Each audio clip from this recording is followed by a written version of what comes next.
गणेशाय नमः। नमस्कार दोस्तों, आपका ज्योतिष ज्ञान संगम चैनल पर स्वागत है। तो आज विशेषांक शुरू करने से पहले यदि आपने मेरा चैनल सब्सक्राइब नहीं किया है तो अवश्य कर ले और ऐसे ही नए वीडियो की जानकारी के लिए बेल आइकन जरूर प्रेस करें।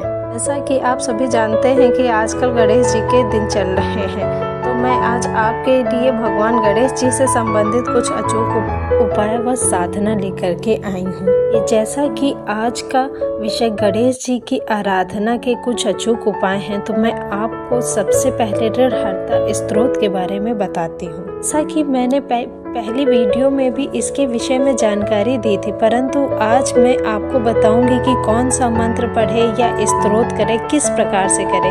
यदि आप स्तोत्र पढ़ें तो अच्छा है, पर कोई भी स्तोत्र पढ़ें या पूजा में सम्मिलित करने से पहले अच्छे तरीके से पढ़ना सीख ले, क्योंकि सभी मंत्रों व स्तोत्र जो है हमारे यहाँ संस्कृत में लिखे हुए हैं और आप में से बहुत से ऐसे लोग हैं जो शायद संस्कृत पढ़ने में थोड़ा कठिनाई इन्हें व्यक्त होती है, तो उच्चारण करते समय थोड़ा समय लगता है या उच्चारण में गलती हो जाए, तो इससे पहले मैं कहूँगी पहले आप सीख लें फिर पढ़ें। अब आप कहेंगे कि कैसे करें, तो मैं बता दूं कि एक दो बार पढ़ेंगे तो आपको आ जाएगा।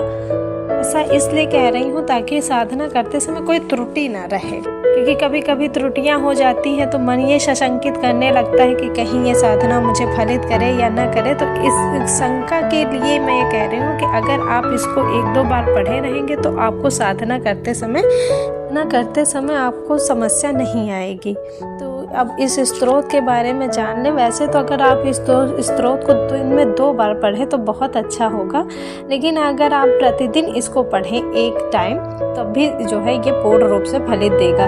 लेकिन आपको करना क्या है, जैसे एक दिन पढ़ा, 2 दिन पढ़ा या 2 दिन छोड़ के तीसरे दिन पढ़ा, तो ऐसे साधना को नहीं करना है।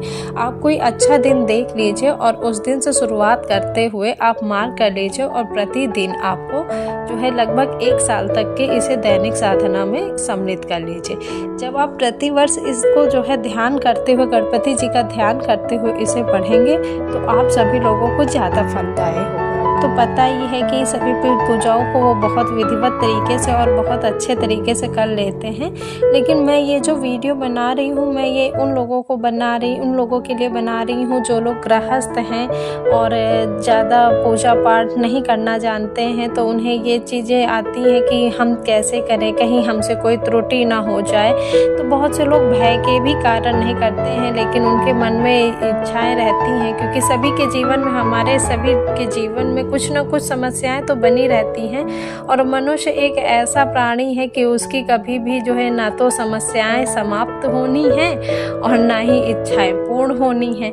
तो इसलिए बहुत से लोगों की जो इच्छाएं हैं कि नहीं मुझे ये करना है, तो उनके लिए फ़िलहाल आज का जो वीडियो है मैं उन लोगों के लिए बना रही हूँ जो लोग कर्ज से बहुत ज़्यादा परेशान हैं, कर्ज का निवारण चाहते हैं। क्योंकि यदि व्यक्ति के ऊपर कर्ज चढ़ा हुआ होता है तो उसका जो है पारिवारिक स्थिति बहुत गड़बड़ हो जाती है, वो धीरे धीरे अपनी सभी इच्छाओं को मारने भी लगता है। तो बहुत से लोग पीड़ित हैं जो कह रहे थे कि जो है कुछ कर्ज मुक्ति का समाधान हेतु तो हमें कुछ उपाय बताएं। तो ये विशेषांक मैं उन्हीं के लिए लेके आई हूँ, खास करके उन लोगों के लिए जो गृहस्थ हैं, जो ज़्यादा पूजन विधियाँ नहीं जानते हैं। तो मेरे इन वीडियो में जो भी है पूजा विधियाँ जो भी हैं उन्हें मैं नॉर्मल तरीके से करने के लिए कहती हूँ, क्योंकि बहुत ज़्यादा विशेष तरीके से नहीं जानते हैं तो आप कैसे करेंगे, तो कोई त्रुटि हो जाए। उससे अच्छा है कि आप नॉर्मल जैसे आप पूजा करते हैं, धूप दीप दिखा करके और भोग लगा करके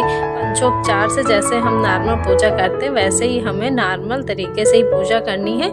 बस हम ये ध्यान दे लें कि जो हम पाठ करने बैठ रहे हैं उसमें अगर उच्चारण की त्रुटि ना हो तो अति उत्तम है, क्योंकि कई बार पढ़ते पढ़ते साधना करते करते वो कंठस्थ हो जाता है तो उसमें फिर दिक्कत नहीं आती है। इसीलिए मैं कह रही हूँ कि ये मन में कोई शंका ना रहे, इसलिए आप पहले से ही थोड़ा उसको पढ़ लें। बहुत से लोग इस स्तोत्र को 1100 बार पढ़ करके भी हवन आदि करा आते हैं, लेकिन ये जिनको जानकारी है वो करें, मैं कहूँगी तो ज़्यादा उचित है।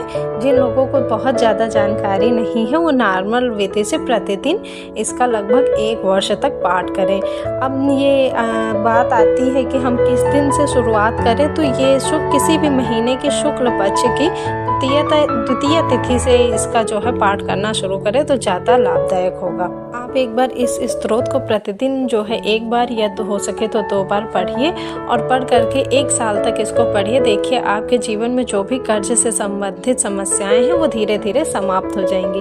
अब बहुत से लोग ऐसे भी हैं जो कहते हैं कि नहीं, ये स्तोत्र पढ़ने में हमें बहुत समय लगता है या मेरे पास समय नहीं है, हम नहीं पढ़ पाते हैं, तो वो लोग क्या करें।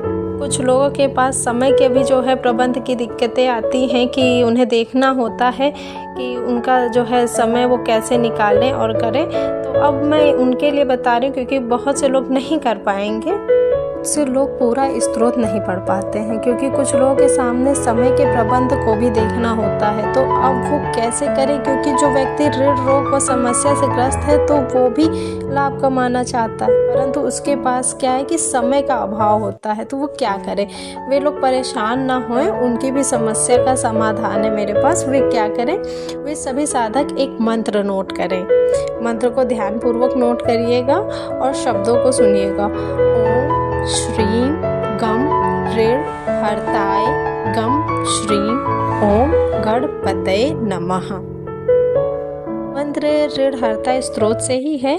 इसमें जो है देवी लक्ष्मी और गणेश जी दोनों का ही आवाहन ये मंत्र करता है। इस मंत्र की रोज प्रतिदिन 1 माला करें। ये मंत्र जो है आप शुक्ल पक्ष की द्वितीया से ये भी शुरू करें और फिर आप इस मंत्र का अपने जीवन में चमत्कारिक लाभ पाएंगे। इन मंत्रों को आप अपने जीवन में अपना करके देखें। जो लोग ऋण कर्ज से परेशान हैं उन्हें भी श्री गणपति की कृपा से अवश्य लाभ मिलेगा।